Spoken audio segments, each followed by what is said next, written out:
देश में भारतीय सेना और रेलवे के बाद वक्फ बोर्ड के पास ही सबसे अधिक संपत्ति है। पूरे भारत में आंकड़ों पर यदि गौर करें तो 8 लाख एकड़ से अधिक की संपत्ति वक्फ बोर्ड के पास है। इसमें भी उत्तर प्रदेश इस मामले में देश में नंबर 1 पोजीशन पर है।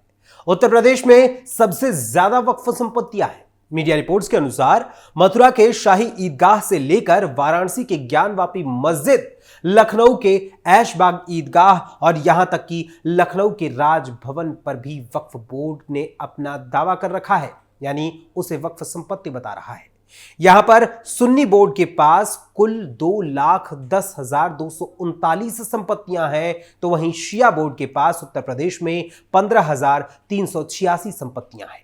लेकिन इसके बाद भी वक्फ बोर्ड देश के अलग अलग राज्यों में लगातार आम लोगों के साथ साथ सरकारी जमीनों पर अवैध रूप से कब्जा करता जा रहा है और इन जमीनों पर कब्जा करके कभी दरगाह बनाता है, कभी मजार बनाता है, कभी कब्रिस्तान तो कभी मस्जिद बनाकर उस पर दावा ठोकता है और कब्जा करके जबरन उसे अपने खेमे में ले लेता है। एक और जहां वक्फ बोर्ड अपनी मनमानी देश भर में चला रहा है, तो वहीं सूबे की योगी सरकार ने इसे कंट्रोल करने की योजना भी बना ली है। जी हां, वक्फ बोर्ड के मनमाने रवैये के चलते उत्तर प्रदेश सरकार अब वक्फ बोर्ड पर नकेल कसने की तैयारी में जुट गई है। योगी आदित्यनाथ की सरकार के आदेश के बाद प्रदेश भर में वक्फ बोर्ड की संपत्तियों के सर्वे का काम करीब पूरा हो गया है और इसी क्रम में अब कानपुर जिला प्रशासन ने सरकार को भेजी गई अपनी एक रिपोर्ट में खुलासा किया है कि जिले में 1669 वक्फ बोर्ड की संपत्तियां हैं, जिनमें से लगभग 550 संपत्तियां ऐसी हैं जो कि सरकारी जमीन पर है, मगर वक्फ बोर्ड उन पर अपना दावा करता है। आखिर क्या है पूरा माजरा, आपको बताएंगे विस्तार से हमारी आज के इस थर्ड आई के खास अंक में, जिसमें खुलासा होगा वक्फ बोर्ड की संपत्तियों का और साथ ही बताएंगे कि कैसे शहाबुद्दीन रज़वी बरेलवी ने अपने बयान पर पलटते हुए खुद को बैक फुट पर लाकर खड़ा कर दिया है। नमस्कार, वंदे मातरम, कैपिटल टीवी उत्तर प्रदेश देख रहे हैं आप और मैं हूं आपके साथ अखिलेश पांडे। सूबे के कानपुर जिले में पिछले 3 महीने से चल रहा वक्फ संपत्तियों का सर्वे अब पूरा हो चुका है। कानपुर की चारों तहसीलों में कुल 1669 संपत्तियां ऐसी चिन्हित की गई हैं जो कि वक्फ बोर्ड की बताई जा रही हैं। सदर तहसील में सुन्नी वक्फ बोर्ड की 914, शिया वक्फ बोर्ड की 34 संपत्तियां हैं। वक्फ बोर्ड की घाटमपुर तहसील में 189, बिल्हौर में 388, नरवल में 144 संपत्तियां हैं। इनमें करीब 550 सरकारी संपत्तियां भी हैं। इन पर मस्जिद और कब्रिस्तान बने हैं। राजस्व विभाग के पास इन संपत्तियों का पूरा ब्यौरा नहीं है। जिला प्रशासन ने सभी संपत्तियों का सर्वे कर रिपोर्ट शासन को भेज दी है। अब ज्वाइंट पार्लियामेंट कमेटी रिपोर्ट का अध्ययन करेगी और उसके बाद आगे की कार्रवाई की जाएगी। वहीं लगभग 1 हफ्ते पहले मुख्यमंत्री योगी आदित्यनाथ ने वक्फ संपत्तियों पर कब्जा करने वालों से जमीन वापस लेने की बात कही थी। इसके बाद शासन के निर्देश पर प्रशासन ने वक्फ संपत्तियों का सर्वे जो पूर्व में जारी रखा था, उसे और तेजी से करना शुरू कर दिया था। हालांकि वर्ष 2021 में भी शासन के आदेश पर संपत्तियों का सर्वे कराया गया था। विरोध के चलते मामला शांत हो गया था। अब प्रशासन ने जिन 550 सरकारी संपत्तियों को चिन्हित किया है, जिनका क्षेत्रफल लगभग 89 हेक्टेयर बताया जा रहा है, उनके ऊपर कार्रवाई करने की तैयारी की जा रही है। सदर तहसील में सबसे ज्यादा सुन्नी वक्फ बोर्ड की संपत्तियां हैं और दूसरे नंबर पर शिया वक्फ बोर्ड की संपत्तियां कानपुर में है। वहीं परेड के आसपास के क्षेत्रों में कई संपत्तियां वक्फ बोर्ड की हैं। इनमें ईदगाह, मस्जिद, कब्रिस्तान, मुस्लिम यतीम खाना समेत कई संपत्तियां शामिल हैं। जिन क्षेत्रों में वक्फ बोर्ड की संपत्तियां हैं, उन जमीनों की कीमत सबसे ज्यादा है।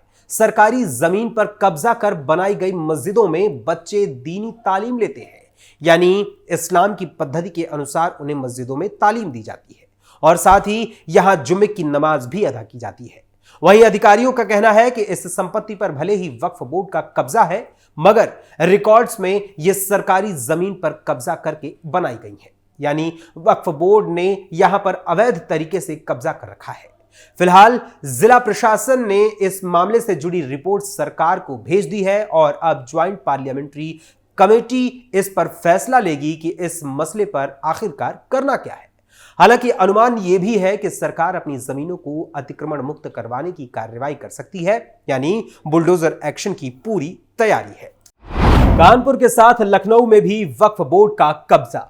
गौरतलब है कि जिस तरह से कानपुर में वक्फ बोर्ड की ओर से सरकारी जमीन पर कब्जा किया गया है और महाकुंभ पर वक्फ बोर्ड का दावा पूर्व में किया गया था और उसके बाद सीएम योगी आदित्यनाथ ने वक्फ बोर्ड की तुलना भू माफिया से करते हुए दो टूक में कहा था कि प्रदेश में वक्फ की संपत्तियों की जांच कराई जाएगी और जिन भी जमीनों पर अवैध रूप से वक्फ बोर्ड का कब्जा या दावा किया गया है तो एक एक इंच जमीनों को वापस लिया जाएगा।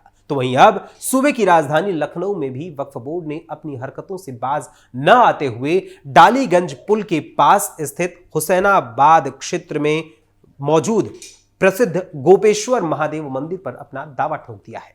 वक्फ बोर्ड का कहना है कि यह मंदिर उसकी संपत्ति पर बना है। जी हां, आपने बिल्कुल सही सुना। मीडिया रिपोर्ट्स के अनुसार गोपेश्वर महादेव मंदिर के पास वक्फ बोर्ड ने अपना बोर्ड भी लगा दिया है। इस मामले को लेकर मंदिर के पुजारी का कहना है कि वो इस मंदिर में पिछले 35 वर्षों से पूजा कर रहे हैं।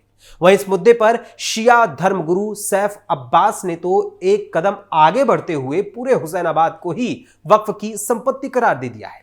सैफ अब्बास का कहना है कि हिंदुओं ने यह मंदिर वक्फ की संपत्ति पर बनाया है। यह संपत्ति शान अवध की जमीन थी, इसलिए इस पर किसी तरह के भेदभाव की बात नहीं है। सैफ अब्बास ने मंदिर की संपत्ति को वक्फ की संपत्ति करार दिया है। वहीं लोगों का कहना है कि वक्फ बोर्ड इस संपत्ति की अपनी जो जबरदस्ती उस पर कब्जा करने का दावा कर रहा है उसको अपना बता रहा है, मगर असल में उसके पास इसका कोई प्रमाण नहीं है। उसने अभी तक इसका कोई प्रमाण नहीं दिखाया है। दावा किया जाता है कि इस मंदिर का निर्माण आज से लगभग 90 से 95 साल पहले किया गया था, यानी 1932 में इसका असल में निर्माण किया गया था। पहले यह मंदिर गोमती नदी के किनारे पर बसा हुआ था और मान्यता है कि एक बार बाढ़ आई थी जिसकी वजह से मंदिर नदी के बीचों बीच चला गया। इसके बाद से भक्तों को भोलेनाथ के दर्शन के लिए नाव के जरिए नदी के बीचों बीच जाना पड़ता है।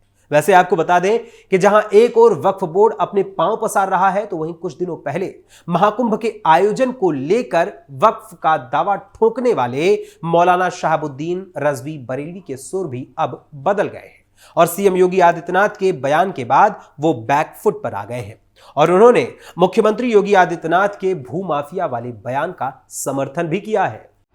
अपने बयान पर मौलाना शहाबुद्दीन रजवी बरेलवी के बदले सुर। ऑल इंडिया मुस्लिम जमात के राष्ट्रीय अध्यक्ष मौलाना शहाबुद्दीन रजवी बरेलवी ने वक्फ बोर्ड पर आए सीएम योगी के बयान का समर्थन करते हुए स्वीकार किया है कि वक्फ बोर्ड के अंदर भूमाफिया लोग भरे पड़े हैं। खबरों के अनुसार मौलाना शहाबुद्दीन रजवी बरेलवी ने इस बात को स्वीकार किया कि वक्फ बोर्ड के लोग ही भूमाफियाओं के साथ मिलकर उसकी जमीनों को खुर्द-बुर्द कर रहे हैं। ऐसे में एक एक संपत्ति की जांच होनी आवश्यक है। महाकुंभ में वक्फ बोर्ड की बात करने वाले मुस्लिमों को इस आयोजन में सहयोग करने की आवश्यकता है। बरेलवी ने तो यहां तक कह दिया कि अगर महाकुंभ जाने वाले श्रद्धालु मुस्लिम इलाकों से होकर गुजरते हैं तो मुस्लिमों को उन पर पुष्प वर्षा करके भाईचारे का संदेश देना चाहिए। वहीं मौलाना शहाबुद्दीन रजवी बरेलवी ने अफसोस जताते हुए भी ये कहा कि हमारे पूर्वजों ने अपनी जमीनों को इसलिए वक्फ किया था कि इसका इस्तेमाल कमजोरों, गरीबों और लाचारों की मदद के लिए किया जा सके, लेकिन बड़े दुख की बात है कि वक्फ में काबिज लोगों ने ही इसकी करोड़ों की संपत्तियों को खुर्द-बुर्द कर दिया है। मौलाना शहाबुद्दीन रजवी बरेलवी ने आगे कहा कि हालात हो गए हैं कि वक्फ के लोग भूमाफियाओं के साथ मिलकर गरीब मुसलमानों के साथ धोखा कर रहे हैं और अब इसका खुलासा होना चाहिए। क्या कहा था मुख्यमंत्री योगी आदित्यनाथ ने?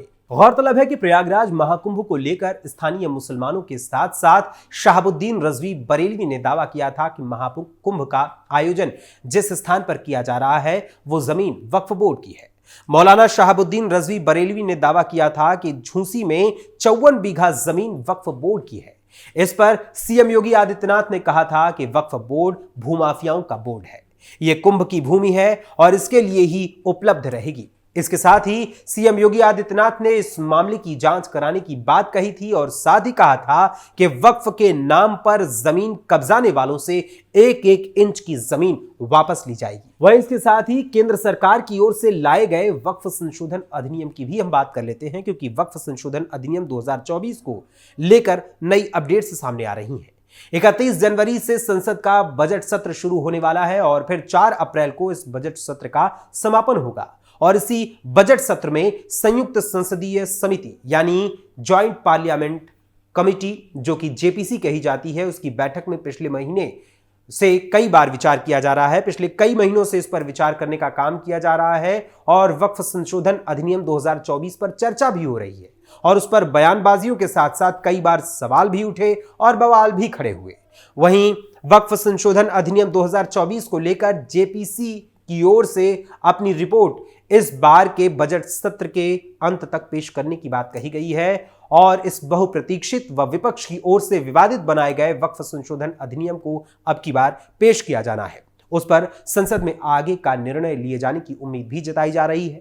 वक्फ संशोधन अधिनियम 2024 को लेकर जेपीसी की 32 से अधिक बैठकें हो चुकी हैं और इस बार के बजट सत्र में इस पर अंतिम मुहर लगने की चर्चा है और इसके पास होने की उम्मीद भी है। मगर फिलहाल यूपी में सीएम योगी आदित्यनाथ ने वक्फ बोर्ड के अवैध कब्जों के विरुद्ध ताबड़तोड़ एक्शन पहले से ही शुरू कर दिया है।